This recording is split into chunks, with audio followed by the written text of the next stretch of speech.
جماعه ما فيش حاجه اسمها احنا النهارده محافظين وبنأمن ورا. ايه ده؟ في ايه يا جماعه؟ احنا الزمالك، احنا الزمالك واحنا متصدرين الدوري. الشكل اللي نزلنا بيه الشوط التاني كان مرعب مرعب.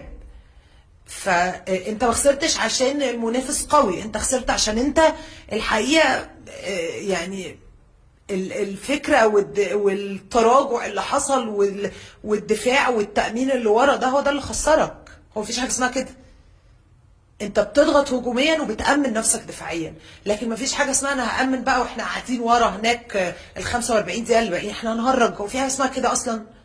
مفيش حاجه اسمها كده يا جماعه يعني. طبعا برضو كان عندك مشكله تانية انه الهدف بالكربون ده حصل يعني في اكتر من مباراه، اكتر من مباراه بنفس الطريقه بنفس الشكل. هل المدرب ما خدش باله من ده؟ برضو دي علامه استفهام. يعني بنفس الشكل.